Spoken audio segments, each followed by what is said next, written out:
Okay, so this is the agenda for the day.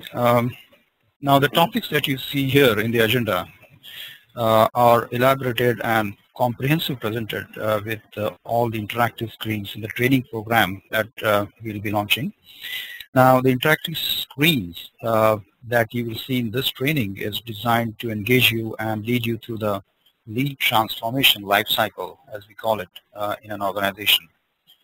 Now, the motive here is to help you understand and agree what it takes to make lean happen. So I assume that you have heard about lean. That's what we expect for this course, or have participated in lean related activity in your organization. But Correct. yeah, for those who are new to lean, we'll have some slides here that will define what lean is and what it is not. So let's begin with that motion. So here are the agenda items that we have for the day. They seem quite a bit, but we'll try to cover them in this particular webinar. At the same time, you're open to ask questions, or just type the questions in the lower chat window on your screen. We have got few questions from the email, so we'll answer all the questions in that priority order. Okay.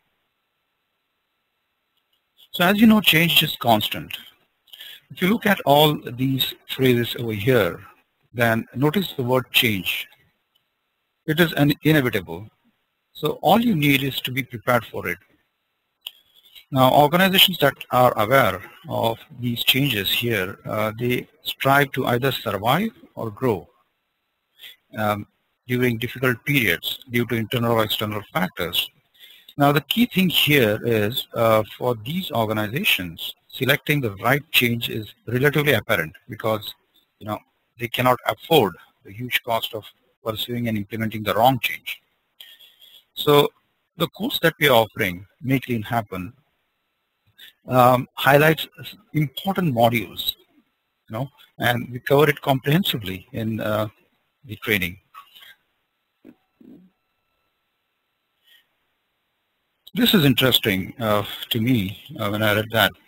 Today's efficiency depends on no lean, but tomorrow's success depends on the implementation of lean. So I believe that lean makes business processes more effective and efficient. So what's the role of lean? Let's have a quick look at that. Now, we know that a company is successful based on my 15 years of implementation experience with Lean and Six Sigma. One thing I came to know is that companies are successful in the long term if they improve four things. First is delivery or lead time of their business processes or critical or core processes, quality of products and services, and productivity of its people, and then only if they develop capability to build and support continuous improvement or lean programs.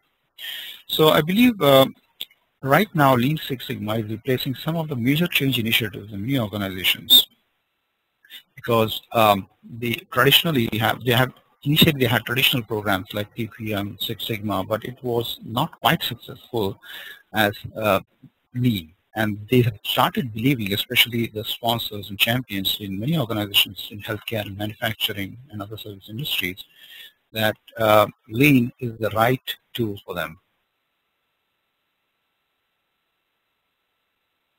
Now let's look at the Lean job trends. Now, as you can see here, there is an increasing trend in Lean jobs. If you look at the period from 2006 to present, now there is a steady but gradual increase in Lean jobs. But what is more interesting is that more and more organizations have started bringing Lean experienced people, black belts or Lean masters on board to support that change program. And most of them have Lean program in place. So one of the facts that I would like to share is that from 2006, the number of black belt positions grew and achieved breakout. When I say that, that's the fastest growth ever. That growth is greater than 5,000% in just 6 years. So as you can see, jobs offered or published from 2006 have been on the rise.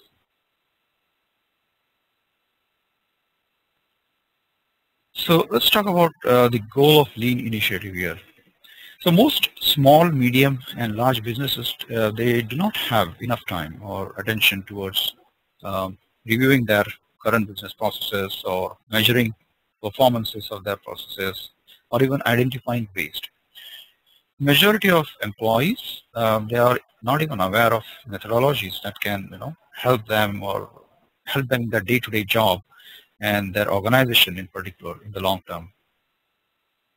So to me, when properly defined, identified, and measured, the waste you can see here equals costs, and we have opportunities for improvement whenever there is a cost that an organization incurs. So Lean teaches employees to change the outlook completely. It helps them to see work as a process and identify waste in the process. So when I say that, the focus of Lean is not on people, it is on process. Now, highlighting this waste and identifying the waste, first of all, in the process is the main goal of Lean. We have teams in organizations that can be dedicated to review the impact of this waste and try to minimize it while maximizing the customer value. So as you can see here in the diagram, Lean helps us to improve or increase the customer value while reducing the waste in the process. So more work is performed that adds value as opposed to work that I would say burden resources and machines and bring down productivity levels.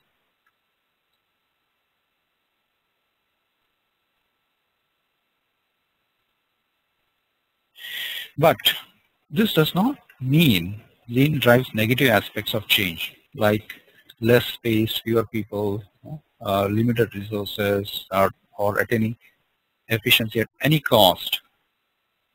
So it rather reduces cost and balances workload and improves business process performance. Make Lean Happen course that we would offer will teach how to change the outlook toward Lean initiative. It will also help you to visualize, that change is, after all, not too bad. For example, we provide instructions how to make each employee visualize the change, how to view their work as a process and continuously make Kaizen improvements.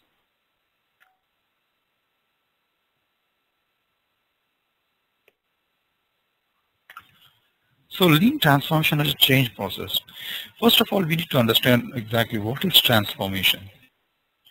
Theoretically, to transform something means to change its form, function, nature, or condition, but then Lean must be transformational change, and it has to be carefully planned, to convert current state of the organization to desired state of the organization. So Lean transformation is nothing but a change that is driven and guided by a vision to build a sustainable Lean culture, where all the departments in the organization, come together and make radical alterations or incremental business process improvements. Lean focuses on removing those cultural roadblocks, ambiguity, and sustaining the momentum as well. But here is the thing, Lean transformation happens only if there is total involvement from executives, back office staff, and frontline people. There is general tendency, you might know, in manufacturing and service industry to provide quick fixes to recurring problems. For long-term solutions, a different approach is needed most of the times. So to do things differently in business operations or even at process level, we think that there has to be a combination of change management and enterprise Lean transformation. Now, we might see a lot of books, a lot of training programs offered in change management, and a lot of programs are there in Lean as well. But the point here is this particular course, Make Lean Happen, combines the elements of change management and Lean initiatives requirements.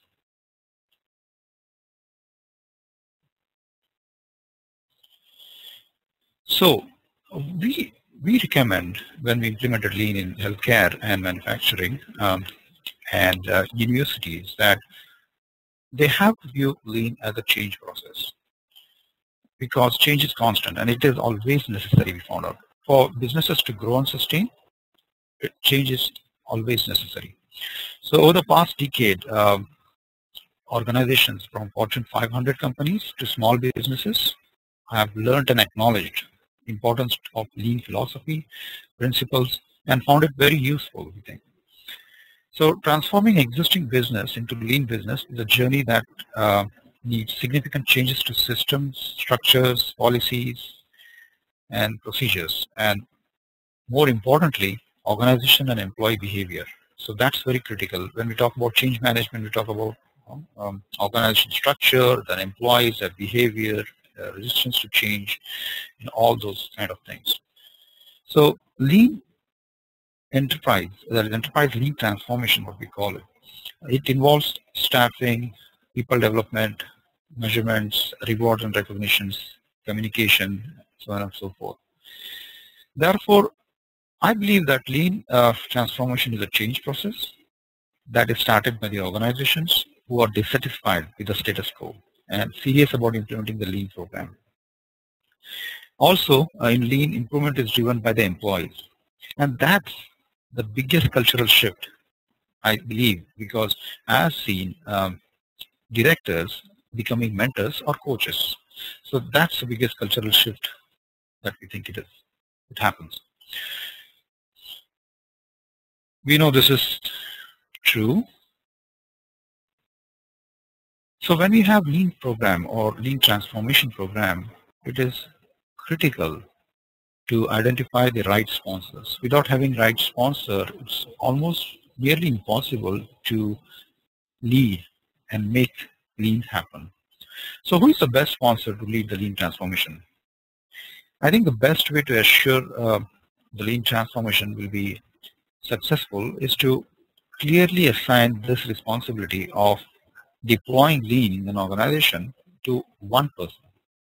So that worked well. And 9 out of 10 organizations who had successful deployment of lean, I believe, they had just one person who had this responsibility.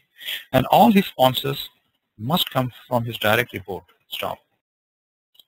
Also, when you choose sponsor, the sponsor must have the most credibility related to the change program. So you have to look at the past, the history, and see how credible this sponsor was when he was leading those change programs. And third, most important thing is he must have the desire and time. So without that, we believe change or lean program cannot be implemented. So what are the typical responsibilities of a sponsor? And this will be covered comprehensively in Make Lean Happen program.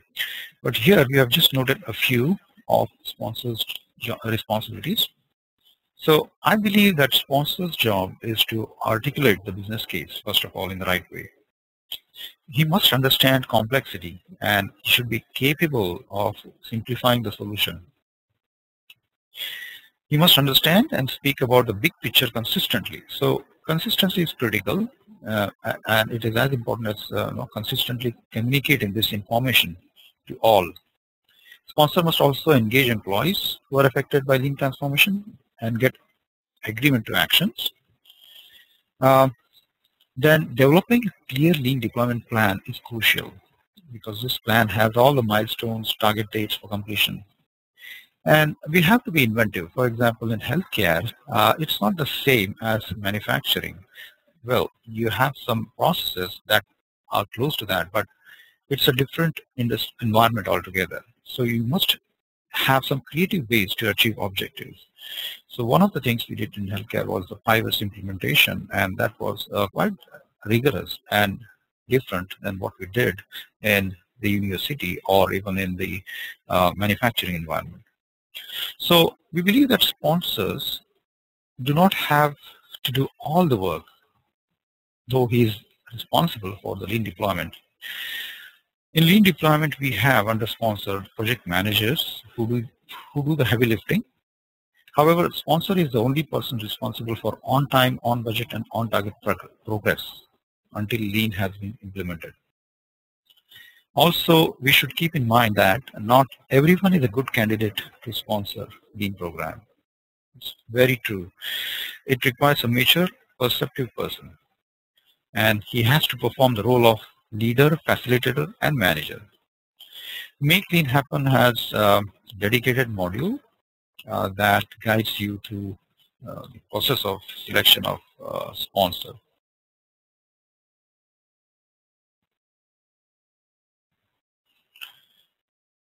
This is interesting because organizations that go from good to great, they always change, and it's obvious because they do things in better ways. They always look for new and better ways of implementing or re-engineering their processes. They look at improving flow of their business processes or reducing overburden on people and machines, or more importantly in service industries, reducing rework, waste, and cost. These organizations ask the right questions. So let's take a look at what questions they need to ask before even implementing the Lean program. So before jumping into a program as big as Lean, it would be wise to ask important questions about its fit and check if external pressures are influencing it or internal factors are compelling to go for it. First question, is Lean necessary? So leaders should probably ask, what is the probability of gaining the advantage after implementing Lean? So that's the basic question that we need to ask. Second, can we just do what we already do, or even better, instead of investing in Lean program? Take, for example, Costco, the 7th largest retailer in the world. The focus was on selling goods at the lowest price. For the past 20 years, Costco has been doing that consistently for the past 20 years with no exceptions allowed. But only supply chain was tweaked and improved because they knew that supply chain had to improve. And there were no fundamental changes in the operations of business model, just the supply chain. So similarly, when you want to implement or invest your time and money in Lean program, we have to see whether it is necessary, first thing. Second thing, whether can we just tweak a little bit some of our departments and see whether that works or that gives us return. For some, like Costco, it is effective because they don't want to change their business model. It has been profitable year over year, decade over decade. But for others, they might want to actually implement Lean organization-wide. Third question, what is driving the need for Lean? So we have to see whether that is external or internal drivers. So in this course, we'll talk about internal drivers, and we'll have some interactive sessions that will allow you to identify your own internal drivers in your company, and external drivers as well from the analysis that you might have done. So if you implement Lean successfully, would it still achieve the target results? That's the next question. So do we have a very clear measurable objectives? And will the Lean program that we have started or we want to start will solve the issues that we have on the shop floor or in the back office? And whether it will create new issues, for example, the employee resistance or any other layout issues in the shop floor. And the next thing you have to ask is, do the benefit outweigh cost? Only then it makes sense to implement Lean. So can we successfully deploy Lean in intended departments? So perhaps that's one thing we need to check before starting organization-wide Lean program. And lastly, how does this change align with the organizational culture? This is a very important question because cultures differ from organization to organization. So we must find the alignment of this Lean change with the organizational culture. Then do we have the skills? That's another thing we need to make sure. For example, for Lean, process improvement, Kaizen, do we have expertise in-house or we have to acquire from outside? And do we have the resources like black belts, green belts, yellow belts that are needed to successfully implement the Lean program? And lastly, what is the probability that we'll achieve successful implementation of Lean? So This particular module will actually provide you with case studies and interactive sessions that will allow you to first answer these questions and make sure the Lean program is a good fit for your organization. I will leave it to you to read this quote from Walt Disney.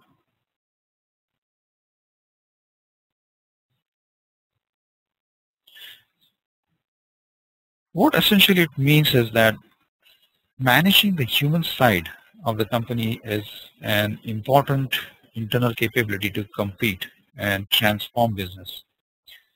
The organizational culture determines acceptable behavior and resistance to change. So it's the culture that is existing in the organization that determines, the resistance to change.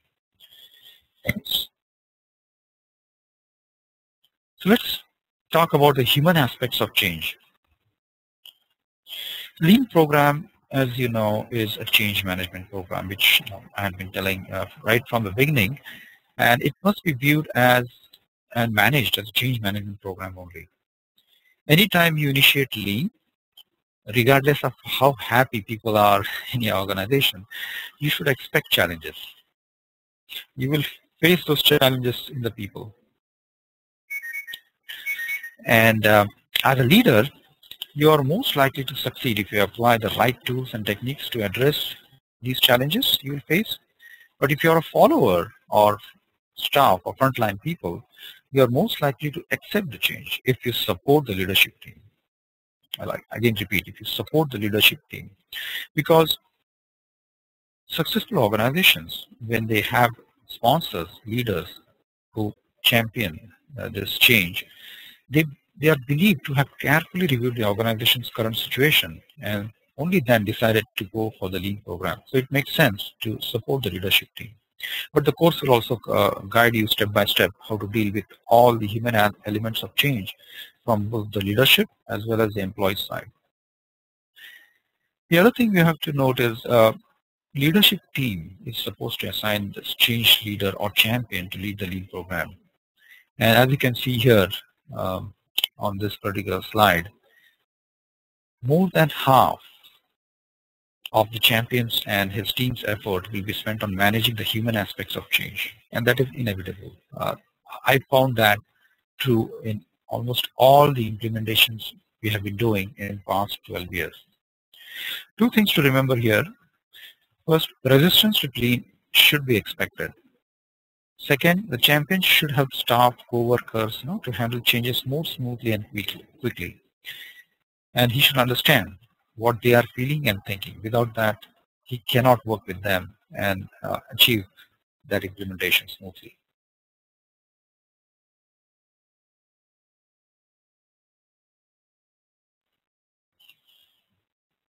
This is the true, I would say, picture about the predictable stages of Lean. Now, Lean transformation, just like another change program, it happens in predictable stages. First, there is a drop in performance. Everyone is excited on board and they want to implement Lean, but then the reality is the performance drops. And then we find a rugged period of limited progress, then steep ascent. To have this, first of all, go through the rugged period and then achieve success in Lean implementation, you must help people, first of all, with their doubts and worries as they move along these predictable stages, especially if you see here during the rugged period. Now this period I have observed lasts for a longer time, and if you lose momentum, then you are bound to fail. So it's very important to sustain the momentum during this rugged zone, I would say.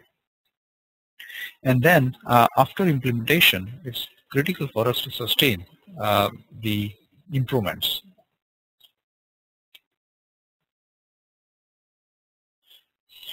Another quote from Wayne Calloway: "Nothing focuses the mind better than the constant sight of a competitor who wants to wipe you off the map."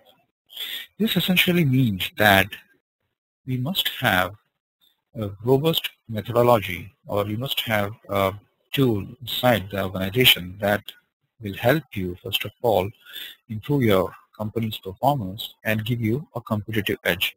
And after implementing Lean Six Sigma, after implementing TQM, and after ISO and all those change programs, I have come to the conclusion that Lean definitely gives you a competitive edge. So let's look at the business case. First of all, Lean might come, as somewhat of a surprise to majority of the workforce. Management should do the homework. First of all, like what we have said before, is Lean needed first of all. Management should justify Lean is the right change, both logically and persuade people to follow.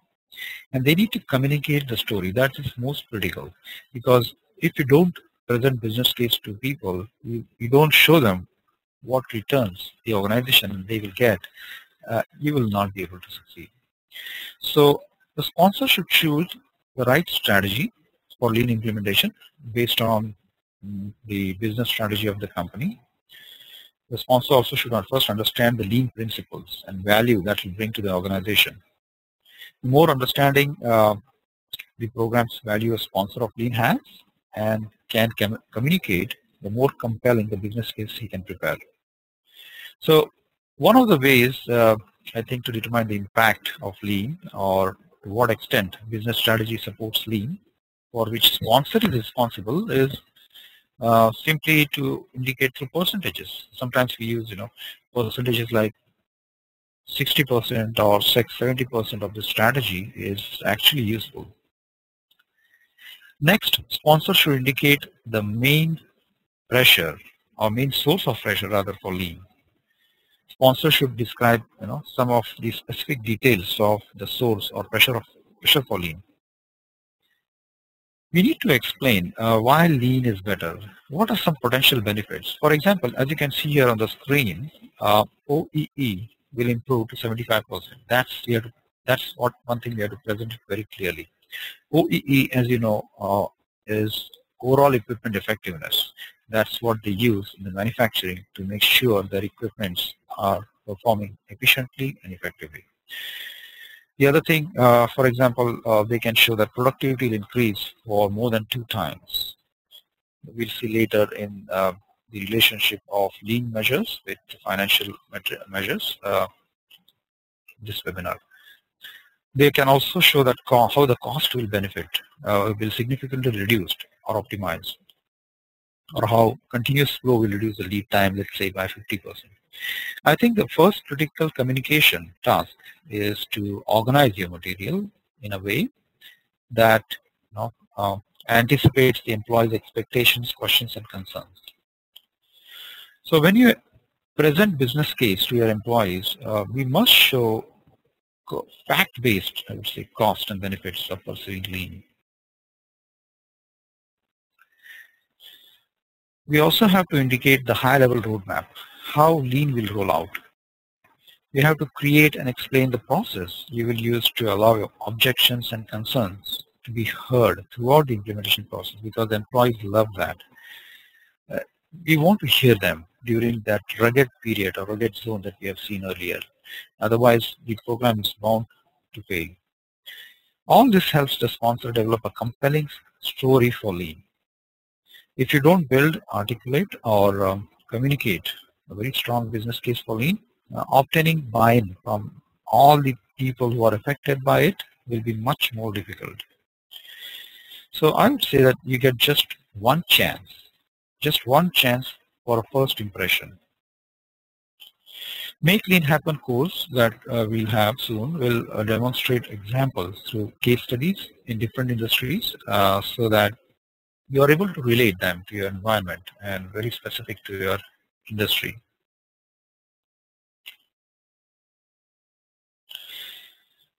So we know, now this is the quote by Joy Gums, that operations always keeps the lights on. Strategy provides the light at the end of the tunnel. But here is the catch, and project management is the train engine. And we found this very, very true in all the implementations. of lean where it was successful, because only project management moves the organization forward. Let's see how it does that. So first of all, we know the softer elements of lean transformation. So for lean transformation to succeed, we must both use softer elements and the harder elements that we'll see later. So we have always believed that changes such as lean that are aligned nicely with the organizational culture are readily accepted. We also know that the work culture is the chief, I would say, call it as the regulator of speed. Now, the closer the change is to the existing organizational culture, the quicker the change can be implemented, and which is true, because if there is a match between the culture and the lean transformation needs, it can be implemented quickly. But what I have found in past 12 years is that companies overemphasize these softer elements of change quite often. We consider leadership style, corporate culture, and motivation of staff, as you can see here, to be critical for lean transformation. Well, there is no denying that they are indeed important elements to build a strong, sustainable lean program that can survive, throughout the existence of the company. But at the same time, we strongly believe that it is critical to consider harder elements of change. Now, lean transformation happens through vision, people, company culture, beliefs, assumptions, behaviors, of course. But projects you undertake to prove the change initiative is worth and that the return on investment is expected and measured is also very important. I have seen 2 out of every 3 transformations fail when they don't consider both the softer and harder elements of lean. So let's take a look at the harder elements of lean now. So these are the harder elements that are critical for lean implementation and successfully deploying the lean program transformation change in the organization. Lean projects cannot get off the ground unless company considers these elements first. So you can see here there are 4 elements to consider. First is review frequency versus project lifespan. We'll talk about it soon. Second is team capability and integrity. Third is commitment, and fourth is effort. So review frequency versus project lifespan. Longer duration plus ad hoc reviews almost leads to problems, and this leads to failure. But if we conduct reviews frequently, and if these reviews are adequately spaced, that almost always leads to success. And that is what we are going to prove in this particular course with examples and with tools and templates that will help you to, first of all, identify what is the frequency of reviews you must have depending on the project type and duration, and how adequately they need to be spaced. Companies generally assume that the longer project carries on, the more it is likely to fail. However, that's not true, we found out. Companies should apply strict project controls to maintain healthy time between reviews. It's more critical, I think, for success than a project's lifespan. For example, in Lean, if you must have heard, Kaizen projects, that is continuous improvement projects, those small 5-day intensive efforts that we take, they must have later on, post-implementation, weekly reviews done by senior management. Or even if you have a dashboard in the company that will deliver all those status reports to their mailbox. So as we know, reviews, why reviews are important, first of all, because they identify gaps and new risks. Second thing, they confirm that project has made progress since the last review took place. And sometimes reviews, almost always of course, shows achievements and that projects are moving ahead or they are lagging behind. And we know lagging projects trigger actions. So in review meetings, senior managers must seek feedback or pay attention to perceptions about lean and communicate effectively about positive changes to all levels. The second important element is team capability and integrity, because success of lean transformation depends upon the quality of teams. Again, I would repeat, the quality of teams. To build this quality team, sometimes we need star performers, and we must make them best.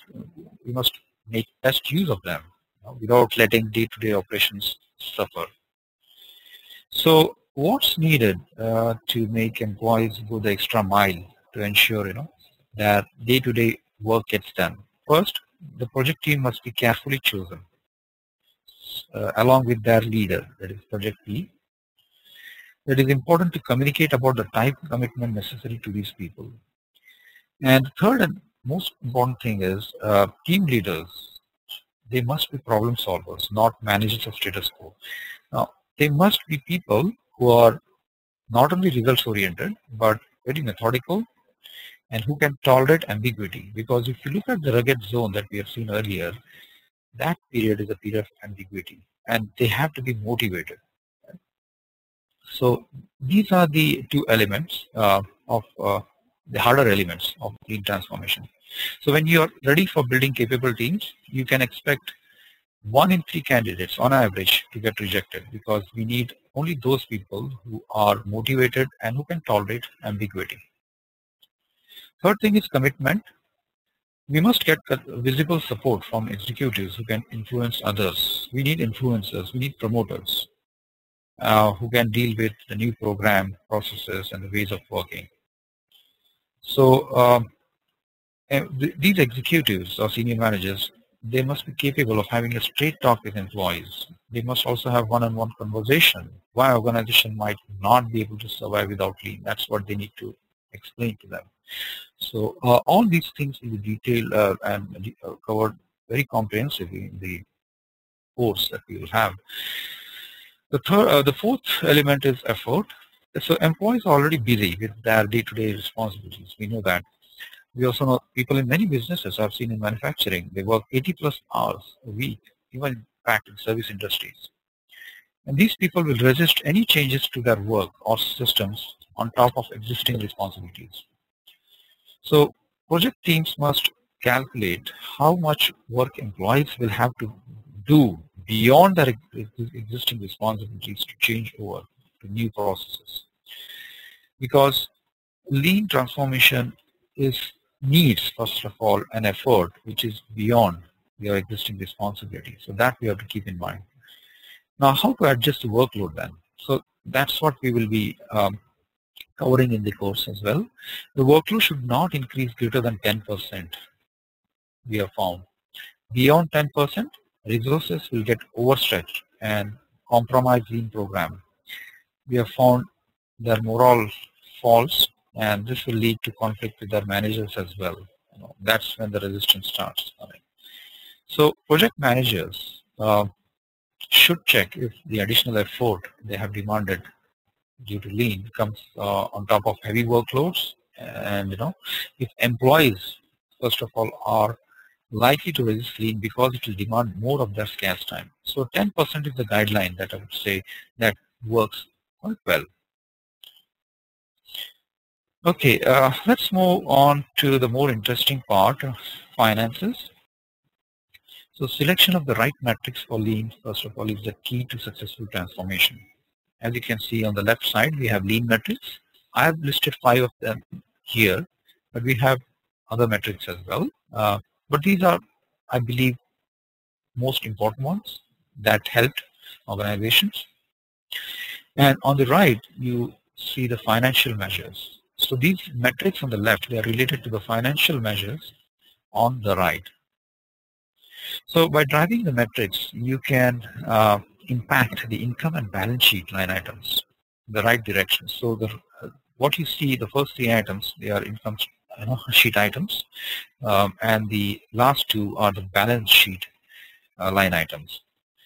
We have just picked up these 5 line items because we found a direct correlation of the metrics improvement to those financial measures. So as you improve the metrics, say by double digits, let's say you improve lead time 2 times, the financial metrics such as return on assets or cash flow or inventory or sales improve at triple digits, and that's that has been proven. So this presents a very solid business case, I think, to justify the need for lean in the company, because naturally it increases company's shareholder value, and also convinces employees that their effort is paying off to them as well as company. We have also seen with multifold increase our profits, salaries and incentives go up as well.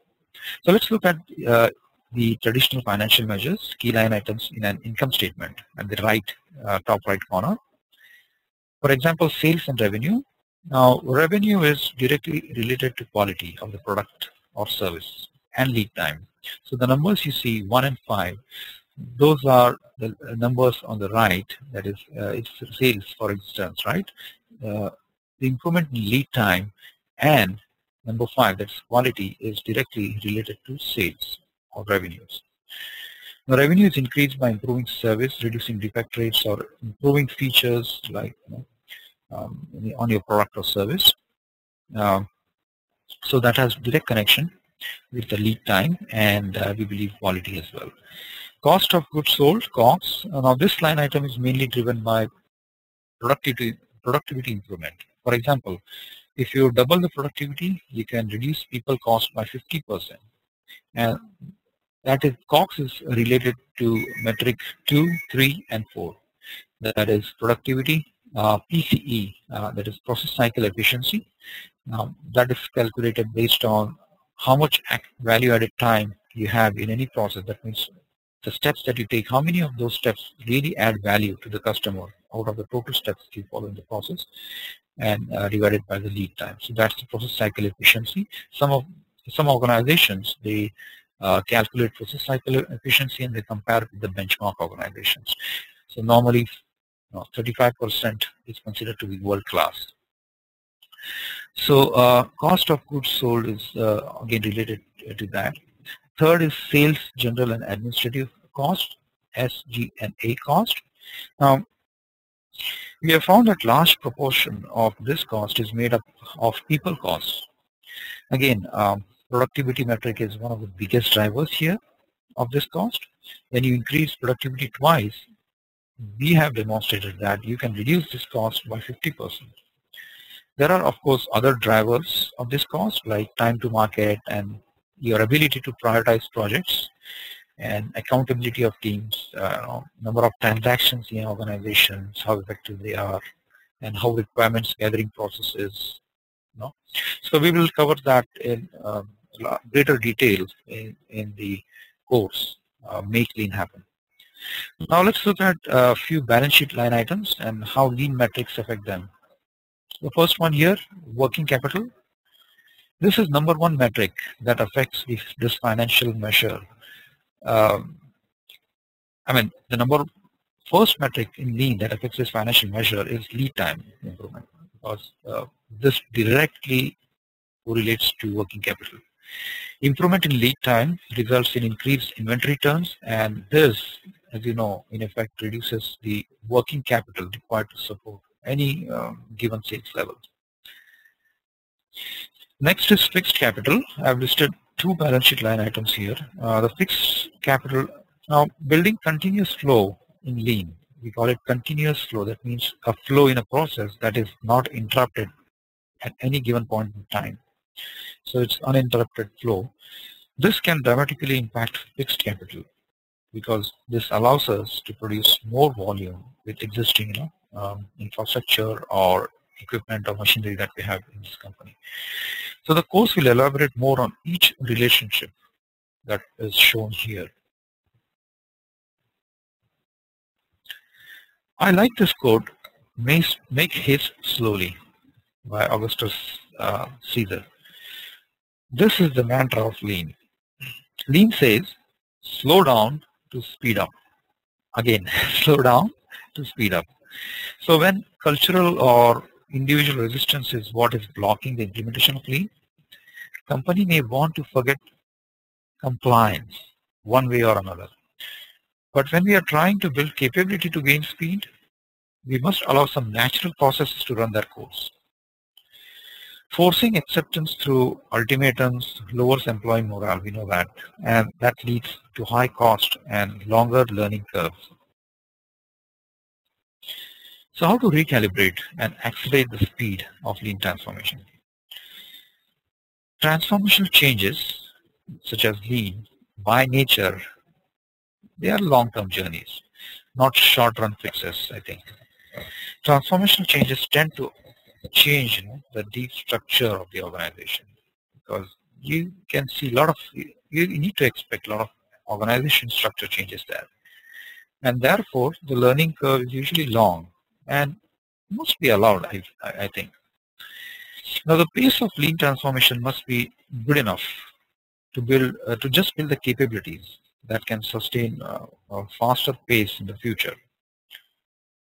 Also, you have to note that risks to employees and resources should be understood to avoid attrition or turnover of key people, equipment, and system breakdowns, or poor customer service and rework. Because we know rework, breakdowns, they are very expensive. Leaders and sponsors of lean must assess the consistency of the work culture with the program they are sponsoring. Without that, you cannot really calibrate or accelerate the speed of lean. So what do we do if there is a mismatch between the culture and the lean transformation requirements? First, recalibrate the speed of transformation. Develop more realistic time frames. Sometimes lean transformation can be broken into small pieces and phased in over time. So what is prudent speed? Because if you want to change the organization at the prudent speed, you must know what is that.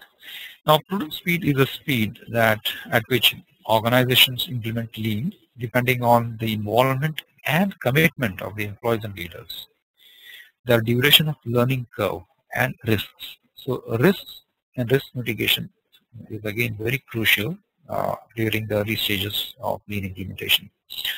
Next is creating a sense of urgency. But at the same time, you must allow more time for reflection or insights and tolerate the impact of culture on the lean success. You can always quicken the pace of transformation if there are open opportunities and when change is consistent with the culture that you currently have. Or the other thing that can help you quicken the pace of the lean is because your organization needs to survive. So immediate survival of the organization is at stake, then you should be able to quicken or increase the speed of lean. So in a nutshell, you can plan and implement strategies to increase the speed of lean by first clearly and strongly articulating the compelling change story, and then next is monitoring and following up continuously. And the other thing what we have to keep in mind here is choosing all the resources needed for success, carefully tracking and being liberal, I would say, to publicize the progress as well, because when you implement lean, most of the departments I've seen, they don't have enough communication tools to publicize their progress. But what we recommended and which was helpful to the organization was all the departments had newsletters, or you had a consistent and regular communication that went to all the employees in the organizations, and that had a very positive impact. And also, when you start lean implementation, you have to communicate a detailed implementation plan to all the managers and leaders in the organization in all departments. That includes the budget and realistic timeframes.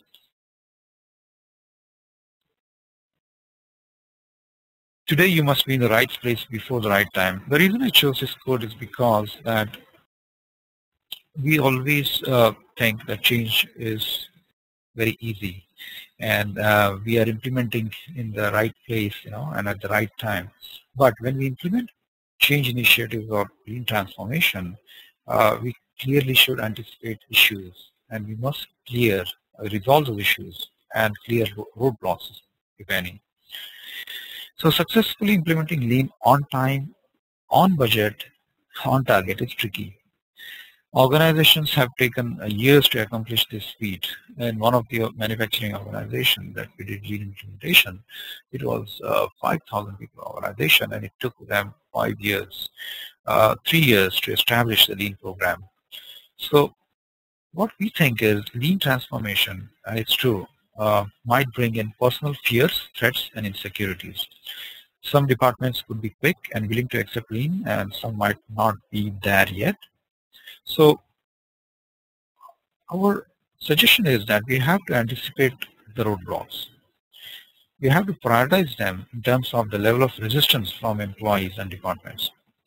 For that, we have to devise a very clear and creative strategy that helps us to minimize the resistance prior to even implementing lean. I have categorized the implementation issues into 5 broad categories, and these will be, of course, covered in the training program. First is cultural roadblocks, that is due to inflexibility or old work habits. How to overcome these roadblocks. Second thing is inadequate sponsorship, when we have no credible sponsor, no leadership commitment, or there are politics or no support in the company. Third thing is individual resistance. Now this is due to, like what I mentioned earlier, perceived threats, fear, uncertainty, conflict, or lack of trust, or habits. Fourth implementation issue is resource constraints. Always there is an excuse that we don't have resources. So it could be physical, it could be informational resource, it could be the right people that you don't have for implementation. And the fifth important thing is system constraints. So we always have that as one of the reasons, or implementation issues, financial system or rewards and recognition system. In manufacturing, we have seen production capacity, then information not available, or there is a budget problem. So we have to anticipate all these issues and devise strategies to minimize the impact of these issues on the lean program. So quick reactions are obvious, but anticipation is the real art. So we have to anticipate these issues and take proper steps. The next, we will talk a little bit about how to assess, monitor, and track this change. This is kind of interesting, I've found, and it is very effective in most of the organizations. So there are certain things you have to do before launch. We have been talking about the softer elements and harder elements, but now we also have tool that helps us to assess the current situation. So before even launching the lean program, where are we? First of all, if you recollect, we had those questions earlier. What are the right questions that we need to ask? But we also have tools that will allow us to find out to what extent we have current issues, and to what extent we can plan to clear, for instance, roadblock, or see if there is adequate commitment and good sponsorship, and how the culture is aligned with the lean change requirements. So prior to any lean transformation, before launch, it is essential to assess forces, both internal and external environment, that will make lean sustain or fail. So we know lean is a change process, but first executive sponsor must see if the organization is ready for change. So here on the left hand side, you have a tool that will help you to do exactly that. So we provide you simple questions and ask you to rate them using a 1 to 3 scale, 3 being the highest level or of higher degree. Then we ask you to add the numbers that will give you the total score. So the higher the total score, the better the chances of success. And then you should go for lean. So that's the tool that we provide. And these are broadly the questions that we ask. Like how experienced is the leader of sponsor of lean, how much we know about the lean, how compelling is the change, and so on and so forth. Okay. On the right, we have transformation profile. This is very powerful tool during the transformation we use this. So we track 7 categories of transformation. For any successful implementation, we believe that 2 out of first 3 categories. Now the categories, as you can see here, are listed below, are 7 areas to track: leading change, creating a shared vision, shaping vision, so on and so forth. But for any successful implementation, 2 out of first 3 categories must be greater than 50%. So we'll again provide you with those questions, and we'll also they'll help you to understand to what extent you have these particular areas performing in your organization.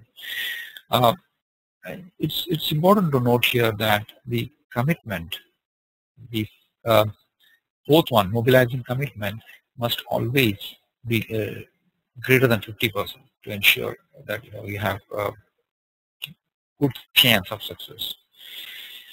Now, if what if any category of this profile is below 50%? So if the score is less than 50%, for example, in this particular case, mobilizing, making change last and changing systems and structures on this chart is less than 50%. So this could be either due to underestimating the time, or activities are not coordinated properly, there are distractions in the organizations, or goals are not clear, team is not aware of that, there are no targets, then you're bound to see this. So this particular tool allows you to understand where you have to take action and make sure you sustain the momentum and make change or lean program successful. There are other measures also to track and monitor. So we'll discuss those measures in short in the training program, like completeness or timeliness or visibility of the program, how much cost it takes to improve the program, and importance. This is interesting. Cycles of organization and lean.